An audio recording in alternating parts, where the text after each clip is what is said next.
रतन सिंह राधा सिंह क्षत्रिय है। जी जी मेरा card number है 587। जी। आप कब से इसमें जुड़े हुए? मैं 1964 से जुड़ा हुआ हूँ। 1960। अब आप क्या चाहते हैं, आपकी क्या मांग है? हमारी पहली मांग ये है कि आज की तारीख में हम लोग का अभी तक 2014 से लेके आज तक का कोई मेडिकल नहीं मिला है। उल्टा हम जाते हैं मेडिकल मांगने के लिए, हमको बोलते चंदा भरो। चंदा कैसे भरेंगे हम लोग? मैं बोला हमको रिटायरमेंट भी दे दो, वो भी देने के लिए तैयार नहीं है। जब चंदा आप हमको मेडिकल नहीं देंगे तो हम चंदा कैसे भरेंगे? अच्छा चंदा है ना, चंदा भरने का मेडिकल काट के हमको रसीद दे दो ना, वो भी देने के लिए तैयार नहीं है। बोले 2018 से बाकी है। 2018 से लेके आज 23 तक 5-6 साल तक हम चंदा कहाँ से भरेंगे? पहले मेरे पास 1 रुपये से लेके आज तक का रसीद है मेरे पास चंदे का, जी जी। समझे ना? अच्छा हमारा खाली एक ही बोलने का है, इलेक्शन हो जाए या तो फिर हमारा जो भी है बेनिफिट है को भी, पहले शादी का था, एक्सपायर का था, वो भी चार्ज नहीं, कुछ नहीं है। तो आपके कहने का मतलब है कि आपने जो डोनेशन दिया उसके अवज़ में जो आप अपना मेडिकल हेल्थ है या मेडिकल वेल्थ जिसको कहें वो आप मांगना चाहते हैं? वो भी मांगना चाहते हैं, हमको रिटायरमेंट भी चाहिए हमको। क्या नाम है आपका? मेरा नाम राजेंद्र मारुति सराटे। मैं बहुत पुराना मेंबर हूँ भाई। आज मेरे साथ में कई मेरे भाई लोगों के साथ में बहुत गलत हो रहा है। हम कितने दरवाजे ठकठकाए लेकिन कोई दरवाज़ा खोला नहीं। तो हमने सोचा अब क्या करें क्या करें। तो हम लोग ने छोटा सा गलती कर दिया था कि सामने वाला इलेक्शन नहीं किया था। हमको लगा कि ये इलेक्शन हो रहा है तो हम भी उसके साथ जुड़ गए। जुड़ने के बाद उन्होंने वो भाई ने क्या किया, हमारा कार्ड डायरेक्ट बैंड कर दिया। जबकि मेरा आपको मैं कैमरा में दिखा सकता हूँ, प्रूफ मेरे पास है कि उसने मेरा 2% काटा हुआ है, 25 रुपया काटा हुआ है, वो भी बंद हो गया। अरे बुढ़ापा आ गया, साल भर के बाद मैं दिखूंगा ना इंडस्ट्री में, कुछ तो थोड़ा बहुत चाहिए कि नहीं। आज मैं कमाऊंगा नहीं, मेरे फैमिली को पैसा नहीं देगा, वो घर बेचारी कैसा चलाएगी? बोलो, आप ही सोचो समझो। कोई ये इंडस्ट्री का कोई बड़ा आदमी मतलब ये नहीं हो सकता है कि मैं ही बनूं। आज 8-9 साल हो गया वही बैठा हुआ है। मैं जब इंडस्ट्री में आया तभी 45 लाख रुपया था। आज 2 अरब रुपया होना चाहिए, 1 रुपया नहीं बचा। कई लोगों को बेनिफिट नहीं मिल रहा है। हमारे जैसे जाते हैं उनको गिड़गिड़ाते थे, बोलते हैं चल बाहर हो। बाउंसर से हमको बाहर निकाला जाता है, हमारा बेनिफिट बंद किया है। क्या करें हम, कहाँ जाए, किसको दुख बताए? आँख में आंसू आ रहे हैं लेकिन क्या करें, दिल पे पत्थर रख के हम लोग चल रहे हैं। तो ये इसके पीछे कौन लोग हैं? क्या कुछ दादागिरी हो रही है? मतलब क्या यूनियन में जुड़ता नहीं है? कौन लोग हैं जो क्या राजनीति? हमारे दादा ने बोला था, मिथुन दादा ने बोला था कि भाई कई साल पहले बोला था उन्होंने कि ये पॉलिटेक्निकल लोगों को मत लाओ। लेकिन गलती से किसी ने अपनी जान बचाने के लिए या अपना कुछ करने के लिए आए। आज मेरे पास साइकिल नहीं है लेकिन कई लोग BMW में घूम रहे हैं, कई लोग BMW में घूम रहे हैं। घूमने दो, उसका नसीब है। अरे लेकिन मेरा नसीब क्या है? मैं रोज़ घूमता हूँ, आप देखो तो हम रोज़ झोला लेके जाते हैं फिल्म सिटी में। भाई कोई रखेगा नहीं रखेगा उसकी वाह। हम लोग का कोई ये नहीं है। तो मेरी गुजारिश है आपको कि आप मेरा आवाज़ इतना दूर पहुंचा दे कि मेरा कोई माँ बाप सुने। और हम लोग सब मिल के 42 लोग 42 लोग अपना पैसा डाल के आज यहाँ कार्यक्रम करके लोगों को बुलाया है। उनके तक आवाज़ पहुँचाएंगे। आप भी हमारा आवाज़ कहीं पहुँचा दो, यही मेरी गुजारिश है। धन्यवाद, नमस्कार, जय महाराष्ट्र, जय हिंद, जय महाराष्ट्र। पहले आपको क्या सुविधाएं मिलती थी जो अब नहीं मिलती? हाँ, ये तो पॉइंट की बात किया। देखो ऐसी मीटिंग 26 जनवरी को मीटिंग होती थी पब्लिक के सामने। जो भी हमारे जो बड़े लोग थे, हमारे सीनियर लोग थे, वो बोलते थे कि भाई मैं यही चालू करने वाला हूँ। तो हमको हमारे फैमिली का, लड़के का, लड़की का, मेरी औरत का, 4 लोगों का हमको बेनिफिट मिलता था। कभी मैं बीमार पड़ूँ तो मेरे को 50% मिलता था। मैं जेब का डाल के दवाखाने में जाता था, 50% मिलता था। एक लड़की का शादी का 25,000 रुपये मिलता था, वो भी बंद हो गया है। 3 लड़के पढ़ते हैं, 3 लड़कों का बेनिफिट मिलता था, वो भी बंद हो गया है। चलो कोरोना काल में कोई हेल्प नहीं किया, ये सराटे ने काफ़ी लोगों को हेल्प भी किया है, ऐसी बात नहीं है। अरे मैं सामाजिक भी हूँ, लेकिन मेरे ही पेट पे मारोगे तो ये गलत है। और हमारे दादा ने हम लोग को, ये तो कोई नहीं था, 82 में दादा के साथ में मैं था, मैं बहुत पुराना मेंबर हूँ। दादा ने जब तक जुलूस निकाला था, ये अपेरा हाउस थिएटर से लेके यहाँ तक महालक्ष्मी तक, कि दादा ने ऐसा कसम खाई थी कि भाई मेरा वर्कर किसी को हाथ नहीं फैलाएगा, मैं ये यूनियन आज ऐसी बनाऊंगा। आज वो झाड़ को ही काट दिया, एक अच्छी बात है। अरे जिसने यूनियन बनाया, जिसने झाड़ लगाया, वो झाड़ अभी जिंदा है, उसको ही तुमने काट दिया। क्यों काट दिए? तो मुख्य रूप से आपकी मांग क्या है? हाँ, आपकी मांग क्या है? मेरी मांग है, मुझे कुछ नहीं, जैसे बेनिफिट थी पहले से, वो मुझे बेनिफिट मिलना चाहिए, मेरा कार्ड चालू होना चाहिए। अरे मैं बुढ़ापे में कहाँ जाऊँगा? 1-2 लाख रुपए मिला, आज 1-2 लाख में कुछ नहीं होता है, लेकिन 1-2 लाख रुपए घर पे दिखाएगा तो कम से कम मेरी बहू, मेरे बेटे, मेरी औरत, वो तो कम से कम मेरे को संभाल सकती है। वो भी तुमने बंद कर दिया। इसमें जो आप दादा का नाम ले रहे हैं, वो दादा कौन है? मिथुन चक्रवर्ती, जिन्होंने ये इंडस्ट्री बनाई है, बहुत अच्छा बनाया है, लेकिन उनको भी ये लोग ने हटा दिया। कैसे हटाया नहीं मुझे मालूम नहीं है, उसका मैं कहना नहीं चाहता हूँ, लेकिन हमारा झाड़ ही तुम लोग ने काट दिया। कैमरे डिपार्टमेंट में काम कर रहा हूँ, लाइट का काम छोड़ दिया। मिथुन दा ने बोला था कि हम ये इसमें नाक की तरह बैठे हैं। आज मिथुन दा छोड़ के कभी गया, क्या गया हमको मालूम नहीं। 1 साल के बाद मालूम पड़ा कि मिथुन दा ने छोड़ दिया। तो हमारे को अभी इस उम्र में कहाँ मतलब वो मिलेगा? आज तक हमको कोई मेंटेनेंस नहीं। पहले हाफ मिलता था हमको, अभी 2 लाख रुपया मेरा खर्चा हुआ, तब मैं अभी चल पा रहा हूँ। ज़रा बच्चे लोगों ने 2 लाख रुपया खर्चा किया है, तो हमारा रिटायरमेंट कब होगा ये हमको बताना चाहिए ना सर। और मिथुन दा ने ये बोला था मैं नाक की तरह बैठा हूँ इसमें, आज हमने इधर के रहे नहीं उधर के रहे, हमको रिटायरमेंट कब होगा? ये मतलब फिल्म इंडस्ट्री का आज हम 42 साल हो गए मेरे को, मैं लाइट का छोड़ दिया, फिर भी पैसा भरा। आज मैं मतलब इधर का नहीं उधर का, आज मतलब बच्चे लोग भी कहाँ से इतना पैसा लाएंगे? पहले हाफ तो मिलता था हमको, मेरे को वाइफ को हाफ मिलता था, बच्चों का 75 कुछ मिलता था। वो आता हमको कोई एक पैसा मिला नहीं। तो इसका मतलब हमारा रिटायरमेंट का क्या होगा? अभी मरने के बाद होगा या मतलब वो पहले होगा? हाँ, मेरी मांग ये है कि मेरे 2 बेटे जो है गुजर गए हैं, उसके लिए मैं यूनियन ऑफिस गया था, तो मुझे कोई मदद नहीं मिली, और अगर बात करने जाऊं तो मुझे धक्का मार देते हैं और मेरी बात को सुनने को राज़ी नहीं है। इसलिए मैं इस मीटिंग को अटेंड किया हूं। तो मेरी मांग ये है कि अब ये जो नए मेंबर आ रहे हैं इनको ज़्यादा से ज़्यादा वोटिंग देकर आगे बढ़ाइए। बस ये मेरी मांग है और कुछ नहीं है। और मेरा उम्र हो गया, मेरे को कोई काम पे भी नहीं रखता है। मेरे को अभी मेरे 2 बेटे मर गए, उनके भरोसे पे मैं पलता था।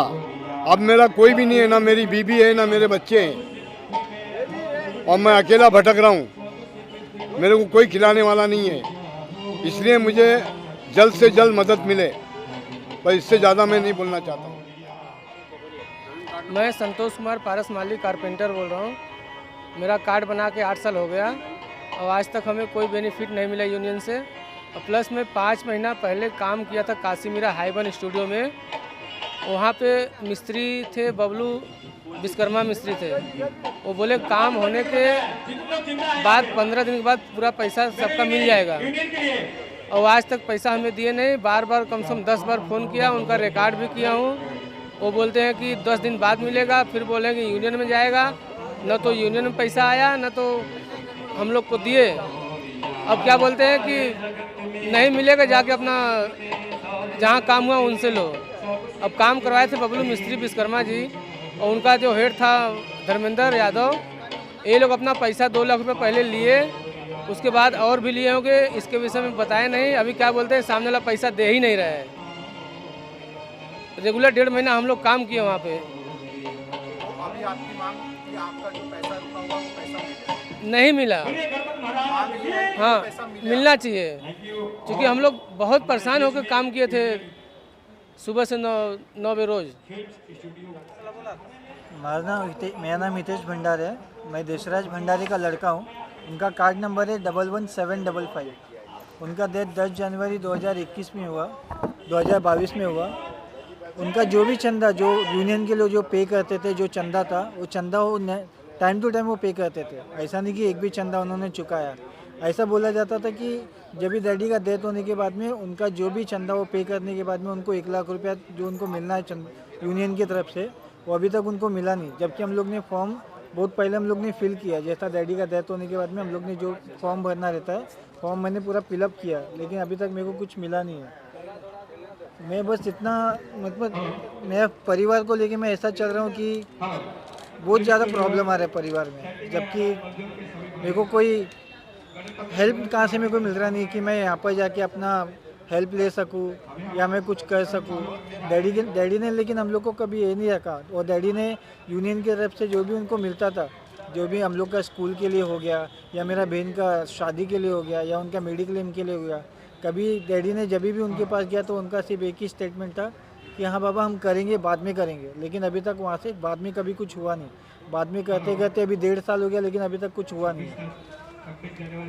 मैं बस मतलब दिल में एक ये है बड़न है कि यार मैं किस तरह अपना परिवार को लेके चलूँ। अगर डैडी थे तो तब तक एक सर पर मेरा छत था, लेकिन जब भी मेरा बेस ही हिल गया, मेरा सब कुछ हिल गया, तो मैं थोड़ा ये हो गया हूँ। और आप मदद के लिए किसके पास गए थे? मैं राम सर के पास भी गया, उनका ऑफिस में गया, उनके बाद में उनके रेफरेंस में जो भी था, जो यूनियन केस में था, बाद में जो हमारा गोरेगांव मलाड बाल भारती के यहाँ पे जो 4th फ्लोर पे जो यूनियन ऑफिस है, वो फ्लोर में वो वाले यूनियन ऑफिस में मैं 4 से 5 बार मैं गया हूँ, लेकिन अभी तक मेरे को वहाँ से कुछ रिप्लाई नहीं आया। तो इतना बताया कि हाँ जैसा होएगा हम आपको बताएंगे, हम आपको बुलाएंगे कुछ महीने के बाद में, कुछ दिन के बाद में, ये दिन में आओ, वो दिन में आओ। 4 से 5 बार मैं वहाँ पे गया हूँ, लेकिन अभी तक मेरे को कुछ वहाँ से रिप्लाई नहीं आया। क्या मांग है आपकी? जो डैडी का जो है उनको उनका जो अधिकार है उनको मिलना चाहिए, जो मेरे परिवार के लिए जो मिलना चाहिए वो यूनियन की तरफ से उनको मिलना चाहिए। जो भी उनका हो गया एक्सपायर जैसा हो गया, ये ऑन ड्यूटी पे हो गया। यूनियन ड्यूटी की तरफ से मैं ये मैं रिक्वेस्ट करती हूँ कि मेरे आदमी के जब ऑन ड्यूटी पर ऑफ हो गया कि वर्कर लोग ने लेके के उनको डेड बॉडी नीचे हमारे जिधर हम लोग रहते हैं वहाँ पर नीचे बिल्डिंग के पास लेके के रख दिए। उन लोग भी दवाखाना इधर उधर भागे बोले, लेकिन बट उसमें ना मैं शामिल नहीं थी बीबी, ना मेरे बच्चे शामिल नहीं थे। उसमें सिर्फ जो काम करने वाले यूनियन ही शामिल थे। बट उन लोग को मैं ये गुजारिश करती हूँ कि उनके डेड बॉडी को सही सलामत से मेरे घर तक के लेकर आकर पहुँचाए। इसके लिए मैं मैं काम करने वाली है यूनियन वाले को मैं धन्यवाद मेरे तरफ से और मेरी परिवार तरफ से मैं विनती करती हूँ कि मेरे लिए भी उन लोग ने सहभागी होकर मेरे बच्चों के लिए, मेरे परिवार के लिए और मेरे लिए गुजारिश कीजिए कि उन लोगों ने कुछ मदद के लिए भी हमारे आगे पीछे हेल्प करे। कि यूनियन के तरफ मुझे संघ के हिसाब में हर एक इसमें चंदा जो दे चुका है, 1 महीना उसने कंटिन्यू नहीं भरा वैसा नहीं। जब भी लास्ट टाइम पे थोड़ा बहुत उनको तकलीफ था, पाँव के घुटनों से भी तकलीफ था, हिंदू मुस्लिम का झगड़े भी पड़े थे, उस वक्त भी उन्होंने आगे पीछे देखा नहीं, ड्यूटी पर हाज़िर होता था। उनको देखकर हर एक लोग भी उनके साथ शूटिंग का काम कर रहे थे। बट मेरा आदमी हुआ बाद मैं ऑफिस में भी गई, उनके ऑफिसर वाले से भी बात की हूँ, उन्होंने मुझे कुछ नहीं बोले अभी लॉकडाउन है, मैं कुछ नहीं कर सकता हूँ। और उसके बाद ये प्रोसेसर के पास जाएंगे, वो प्रोसेसर के पास जाएंगे, इनसे बात करेंगे, उनसे बात करेंगे, उनको बोलेंगे, इनको बोलेंगे, यही बात टलते जा रहे, वरना मेरा कोई भी काम नहीं कर सक रहे। मेरे बच्चा अब भी काम पर नहीं है, वो बिना काम से घर में बैठा है। मैं ये विनती करती हूँ, मेरे आदमी कितने साल से, कई सालों पहले से काम करते आए, इसीलिए मैं ये सभी वर्करों से रिक्वेस्ट करता हूँ मेरे बेटे को भी काम के लिए गुजारिश बीचों में करना चाहिए। मेरा नाम चांद शेख है, मैं 2005 से अलाइड मजदूर यूनियन का मेंबर हूँ और मेरा कार्ड नंबर है 26269। मजदूर यूनियन के अंदर 2015 के बाद में इलेक्शन हुआ। 2015 से हमारा इलेक्शन 2015 के 23 जनवरी को हुआ। उसके बाद में फेडरेशन मदर बॉडी ने बोला था कि हमको एक्सप्रेस जोन के अंदर बिठाएंगे, तो अभी तक नहीं बिठाया गया। उसके बाद में 2017 में भी हमारा इलेक्शन हुआ, जब तक फेडरेशन मदर बॉडी हमारे साथ थी। और हमारी परेशानी ये है कि हमारे जो भी मज़दूर भाई है, हमारी यूनियन 1983 से लेके अभी तक के 2013 तक सबको बेनिफिट देती थी, यानी कि बच्चों का एजुकेशन, 3 बच्चों का एजुकेशन, 2 लड़की का मैरिज फंड और रिटायरमेंट और मेडिकल। मेडिकल के अंदर मेंबर को 50% यानी आधा दिया जाता था और मेंबर के फैमिली को 25% मेडिक्लेम दिया जाता था। आज 2013 से फिल्म स्टोरी सेटिंग अलाइड मजदूर में गंगेश्वर लाल श्रीवास्तव बैठे हैं। जब से 16 से हमको कोई बेनिफिट नहीं मिला। आज हमारे वर्कर्स तराई कर रहे हैं, बहुत परेशान हैं और उनको किसी तरह का बेनिफिट नहीं मिल रहा है, जबकि चंदा भी बढ़ा दिए हैं और कार्ड का भी पेमेंट ऑफिशियली कार्ड का पेमेंट इतना नहीं होता है। हमारे जो प्रेम सिंह ठाकुर के यूनियन में बैठे 26,242 कार्ड का कॉस्ट है और 1,512 रुपया चंदा है। लेकिन अभी जो हमारी अपोजिट यूनियन है, एक ही यूनियन है, रजिस्टर नंबर दोनों का सेम है, लेकिन 2 गठ बने हैं, तो उसके अंदर 60,000 रुपया वर्कर से कार्ड का लिया जा रहा है और चंदा अभी मैंने सुना हूँ कि 2,000 रुपया कर दिया गया है। तो ये वर्करों के ऊपर जुल्म है। आप जब पैसा ले रहे हो तो वर्कर को बेनिफिट क्यों नहीं दे रहे हो आप? 2016 के बाद में आज तक कोई बेनिफिट नहीं मिला और आप ऐसे हमारे कई वर्कर आज जो 26 जनवरी की मीटिंग लगाए उसके अंदर आए हैं, आप उनसे डिबेट करके पूछ सकते हैं। सर, मेरा नाम अलाइड चांद शेख है, अलाइड मजदूर यूनियन से। धन्यवाद, नमस्कार, जय हिंद, जय महाराष्ट्र। अभी हम चाहते हैं कि 2013 के बाद में 2 साल का कार्यकाल रहता है 15 तक, उसके बाद में कोई इलेक्शन लीगली हुआ नहीं है। लीगली इलेक्शन हम चाहते हैं कि अभी हमारे मजदूर भाई, सभी मजदूर भाइयों की मांग है कि सरकार तक ये आवाज़ पहुँचे और हमारा इलेक्शन लगाए। यहाँ पे बहुत सारे लोगों की हालत बहुत ही खस्ता है, जिनका पेमेंट नहीं मिल रहा है, उनका घर नहीं चल रहा है, बहुत सारी। तो ये हमारी यूनियन की ताकत जो तोड़ दी है, जैसे कि हमारी एशिया में सबसे बड़ी यूनियन है, पूरे एशिया के अंदर 46,000 वर्कर वाली यूनियन और एक हमारी मदर बॉडी फेडरेशन, जिसके माध्यम से सारे काम चलते हैं। तो आज हमारे वर्कर ना उनको कोई प्रोड्यूसर साथ दे रहे और ना कोई प्रोडक्शन वाले परेशान कर रहे। सब तरह से हमारे वर्कर परेशान हो रहे पेमेंट को लेके। उनसे काम कराया जाता है, जैसे हमारी यूनियन स्टेबल अगर सही तरह से रहती है तो उनको सही पेमेंट मिलता था, टाइम पे ड्यूटी शिफ्ट खत्म होती है। अभी कोई 16 घंटा कर रहा है, कोई 18 घंटा, कोई उनको धमकी देता है, क्या होगा देख लेंगे हम, जा किसके पास जाना है, ऐसे। सर, अभी जो भी यानी हमारे फिल्म लाइन के लोग हैं, जो भी यानी उनका अभी एक नहीं है ना, पूरा डिपार्टमेंट होता है, टेक्नीशियन डिपार्टमेंट जो भी है, मतलब यानी ये लोग बोलते हैं कि जा कौन क्या। तो हम चाहते हैं कि हमारी यूनियन का इलेक्शन होवे। मेरा नाम जाकिर पीर अब्दुल्ला सैयद, कार्ड नंबर मेरा 9868, अलाइड मजदूर यूनियन का मेंबर।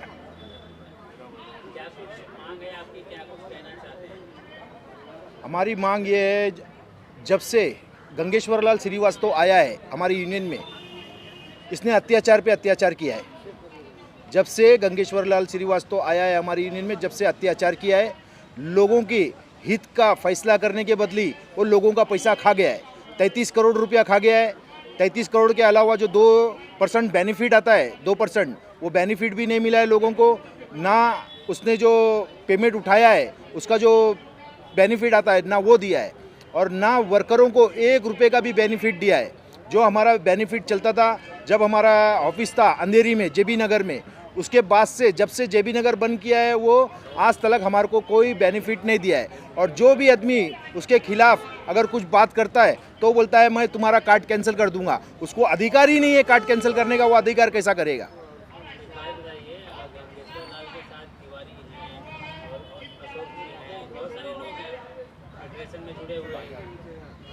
ये मसला हमारा फेडरेशन का नहीं है, ये मसला है हमारा अलाइड मजदूर यूनियन का। हमारे अलाइड मजदूर यूनियन के अंदर गंगेश्वर लाल श्रीवास्तव, फिर तुम्हारा आके क्या नाम है उसका, अशोक दुबे नहीं है, गंगेश्वर लाल श्रीवास्तव, तिवारी भी नहीं होते, ये सब फेडरेशन में है। राकेश मौर्या, ये ऑलरेडी कई मर्डर कर चुके हैं, लोगों को हत्या कर चुके हैं। ये लोग लोगों का हत्या कर चुके हैं, धमकी दे के इनका कई लोग इनके वजह से फांसी ले चुके हैं। तो इनकी कुछ ना कुछ तो सुनवाई इनकी होनी चाहिए। नहीं, मैं पहले से इनसे जुड़ी हुई हूँ, क्योंकि मैं भी इसी क्षेत्र में काम करती हूँ। और फिल्म इंडस्ट्री तो हम लोग देखते हैं बहुत अच्छी तरह से, फिल्मों में कितना अच्छे सिनेमा फिल्में बनती है, लेकिन जो वर्कर है यहाँ काम करने वाला, जो स्टेज बनाते हैं, जो और सब सेटिंग वगैरह लगाते हैं, कैमरा सेट करते हैं, लाइट सेट करते हैं, ये वर्कर्स की हालत बहुत ख़राब है। और ये अलाइड यूनियन इनके लिए बहुत अच्छा काम कर रही है। पहले के जो यूनियन के लोग थे उन्होंने इनका सब पैसा हड़प कर लिया है। कितना करोड़, 75 करोड़ या कुछ ऐसा पैसा इनका जमा था। इन्होंने अलाइड से मजदूरों से पैसा इकट्ठा किया था, डिपॉजिट इकट्ठा किया था और सब पैसा इन्होंने बर्बाद कर लिया। ये लोगों के ऊपर 2 करोड़ भी नहीं खर्चा किया। कोरोना के कार्यकाल में भी इन्होंने पैसा खर्चा नहीं किया और ये लोगों की, वर्कर्स की हालत ख़राब है। अगर तुम लोग दूसरे किधर जगह गए तो तुम्हारा कार्ड कैंसिल कर देंगे। इस तरह से धमकाना, लोगों को मारना, गुंडागर्दी करना, ये सब इनका है। बीच में ये सब लोग जेल में भी गए थे लेकिन अभी जामीन पे छूट गए हैं और फिर से लोगों को धमकाना, ये करना उन्होंने शुरू किया है। और ये जो राम कदम आमदार है भाजपा के, वो उनको सपोर्ट कर रहे हैं और इसलिए उनको हिम्मत बढ़ रही है। यानी गुंडों की हिम्मत बढ़ाने का काम भाजपा का आमदार कर रहा है, लेकिन ये गरीब जो वर्कर्स है इनके बारे में कोई कुछ सोचता नहीं है। तो इसीलिए हम लोगों ने कहा कि आप डरो नहीं, हम लोग तो हमारे ये लोगों के साथ है, पूरा इनका साथ निभाएंगे, देंगे। इनके क्या कोर्ट केसेस है वो भी हम लोग देख रहे हैं और इनको अगर कोई धमकाता है, गुंडागर्दी करता है तो इनको भी किस तरह से कंट्रोल करना ये भी हमको मालूम है, क्योंकि वर्कर्स हमारे साथ जुड़ते जा रहे हैं और हम लोग अच्छा काम कर रहे हैं इनके। हमने यहाँ पे कई लोगों से बात की, उन्होंने बोला कि जो पहले सुविधाएं मिल रही थी वो बिल्कुल नहीं मिल रही है। तो हालांकि कोविड में तो और भी बदतर हो गई थी उनकी हालत। तो बहुत सारी विधवाएँ हैं जिनके हस्बैंड ऑफ हो गए, एक साल से 2-2 साल से चक्कर लगा रहे, जो बुजुर्ग हैं उनको मारा पीटा जा रहा है। तो इस चीज़ को लेके आप लोग क्या कुछ करने वाले हैं? देखिए, हम लोगों ने इनसे कुछ पैसा जमा नहीं किया है।